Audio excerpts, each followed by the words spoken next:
of us in class who really remember MTV Unplugged. All right, so honestly, Alanis Morissette's MTV Unplugged, dopington, okay? Look it up. Eric Clapton Unplugged, dopington. George Michael Unplugged, dopington. Uptown Unplugged, Jay-Z Unplugged. Jay-Z Unplugged where Jaguar Wright sang Song Cry. Bitch! Jaguar Wright out of Philly. Come on, let's talk music for a second because your girl knows some things. Jaguar Wright out of Philly was like a movement. She had an amazing voice. I first recall her working with Jay-Z. That's how I became, and she used to be down with the Roots. That's how I first became familiar with her. Google Jaguar Wright, Jay-Z song Cry live. Even Jay-Z got lost in the sauce. At the end of the performance, I remember him saying like, damn, I zoned off for a minute because she goes off. Look it up. Anyways, I love it when we like could just like bond over stuff like music and like beat faces and like just like everything that like homegirls from outer space should bond over. Anyways. Okay, so guess who's going to be proud of me? If not you, then who? Huh? Yes, girl. Okay, you like that, right? Okay. Okay, so let's just rewind for a minute because everybody knows that I'm out here on the dating circuit and it's been a real crazy couple of weeks. I fell in and out of love in 1 week. You can judge whatever you want to judge. I don't care.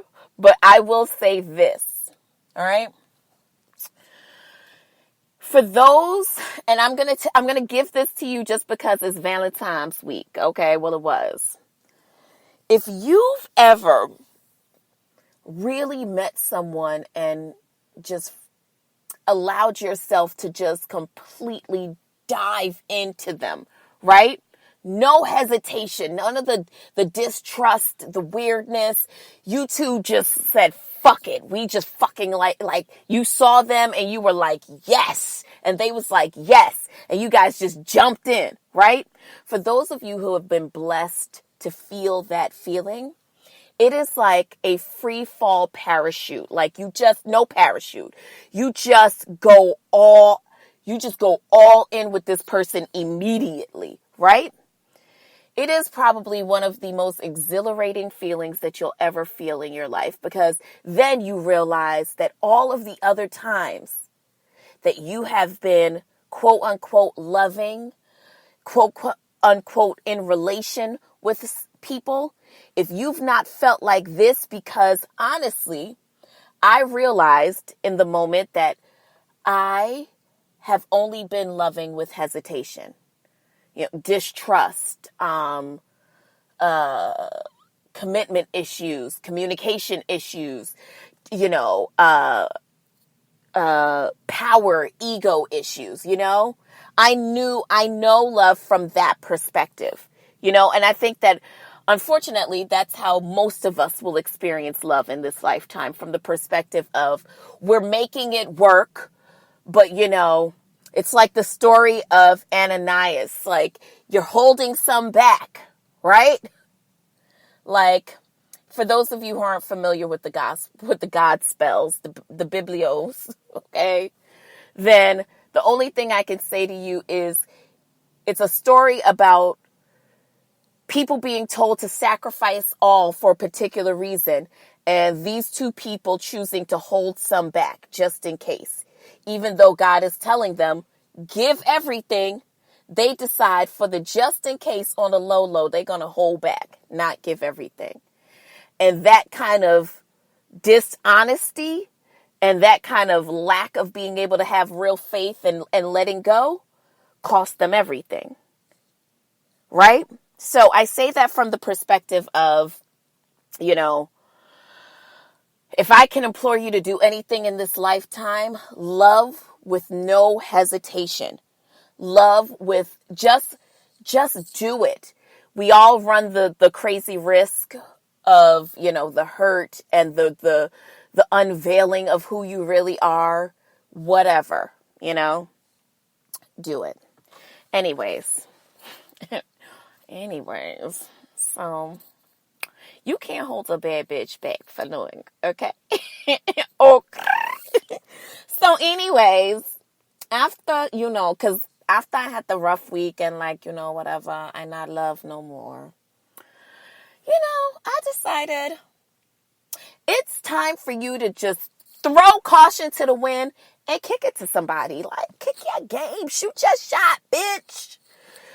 But because I'm a coward, I really didn't do it all the way. So I actually, gave my number, wrote it down on a piece of paper, and gave it to my friend to give to this guy.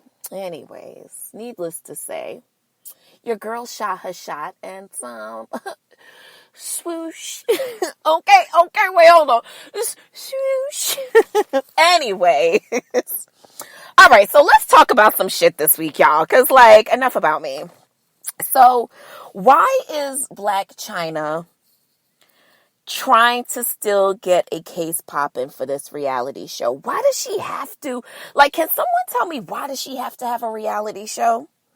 So anyways, now she's alleging that Chloe and Kylie she doesn't name them specifically, but she's basically saying that Chloe and Kylie are toxic and that the Kardashians' main goal was to make her look like a bad mother. I don't know if she needed much assistance with that, but I'll keep going. She compares getting away from the Kardashian family to leaving the Church of Scientology. All right, bitch. Honestly, it sounds to me like you're the one who's obsessed. You gotta let it go, ma. You gotta let it go. You getting the fucking child support. You getting money out here from the child support. You look good. You feel good. Why not just hang up this court case? Cause it's the energy has got to be bad for you. And honestly, it's to prove a point, to not fuck with you. Honestly, it seems like they're leaving you alone. They just want you to leave them alone. So somebody's going to have to drop the white flag. And I just think it should be Chyna. Anyway, Kylie, King Kylie to you. She's back on Instagram after dropping Stormy's stormy weather. Young Stormy, baby Stormy. And not only is she back, but her sis, Kanye, is also back on Instagram with a bunch of shit that nobody cares about. Anyway, so y'all, my favorite, so shout out to one of my friends. His favorite couple in the whole wide world is Jhené Aiko and Big Sean. And I gotta say, they are a really beautiful couple. They're both tiny people and they're just so cute. But my friend probably means more in the way where he would have a threesome with them. Hello, friends. But this week, Miss Jhené, who I just love so much. I love her. Yo, you know what you need to check out is her baby father's Instagram page. Her baby father is Omarion's brother, right? He goes by the name Papa Sunny on Instagram. He has his own hemp farm or marijuana farm or something out in California. He studies yoga. He's really hot looking. Go to Papa Sunny, Sonnie. Tell him that Gail sent you. He is so cute. Anyways, so Jhené Aiko revealed that she first hung out with Big Sean back in 2012 as friends while she was dating another man who was, coincidentally, at that time, unbeknownst to Jhené, that man was married. So Jhené was caught up in all kind of crazy drama. Stars, they're just like us. She revealed that once she did find out that this man was married, she left him. Have any of you guys ever had that happen to you? You were dating somebody and then you later found out they were married? Or you later found out that they were in a real relationship? Is it worse that you're finding out? Because I always wonder, in those situations, right? I think it's one thing if you consciously go into it knowing that this person is enfianced or married or whatever, if he's taken, you know what I mean? If you know that he's taken and you go into it for a particular reason, I think you kind of like, not that it's never happened or it would be above me, but like, all I'm saying is, I think you know what you're signing up for, you know what I mean? But I think it's a whole different thing when you find out after you've invested. I mean, is it easy to leave at that point? I don't know. Anyways, so did y'all hear about, so Tiffany Haddish, I don't know if she's going to be invited to a lot of more Jay-Z, Beyonce happenings, because I feel like she's talking a lot about them. And she probably shouldn't. Like, I feel like part of being part of the inner sanctum of the Jay-Z, Beyonce world is to know how to keep your mouth the fuck shut. You know what I mean?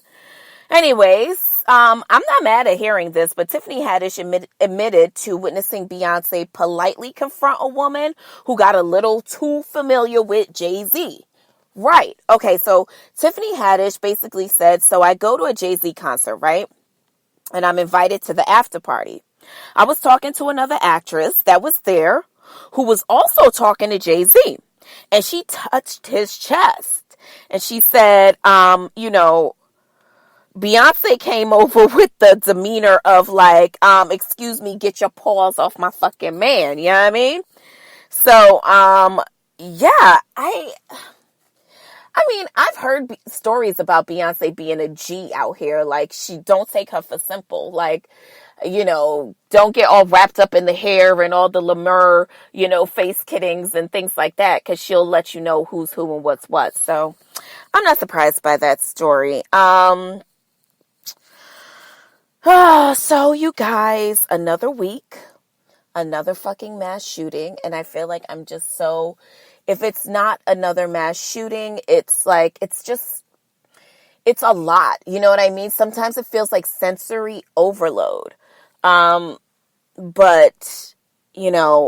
I'm definitely keeping the family of, all of the victims of this week's mass shooting in Florida, a school shooting where a 19-year-old Nicholas Cruz, who was a former student, opened fire on Wednesday, Valentine's Day, with an AR-15 rifle, killing a number of people, which your president's response was really just amazing. He said that basically his response originally was, well, the classmates knew the shooting suspect and they knew he was a big problem and they should have reported him, basically is what he started off saying. And I mean, we're all not surprised at this point at kind of the lunacy. I think, I always say this to you guys, and shout out to all of my listeners. I think that this is not a thing about color anymore as much as it is a thing about, I think that us viewing this, what seems to be this infallible white man, I think that there's a lot of purpose behind that, given everything that is surrounding, being a white man. I think that white men probably right now, and I think probably post an Obama presidency, I think that their masculinity may have been challenged in a world where, a black man was running the free world. You know what I mean? I think and people were looking at him like with this cool factor, and, he loves his wife and he loves his kids. And it's just this thing that if whatever you value, as a man with values of masculinity, I'm sure it was difficult for a lot of white men who feel like their masculinity may be in danger by things like seeing another man of another race exceed or achieve. I think that it's not lost on me that what we get to witness every day and what's being shoved down our throat every day is the infallibility of this white man. He can do no wrong. He can say no wrong. We're looking at him. He's clearly overweight. However, we're being told that he's a perfect specimen. Like all of that, you guys got to understand Nothing is kind of this coincidence that's happening. You know what I mean? We are supposed to be viewing his infallibility and all questioning it, but the more that it's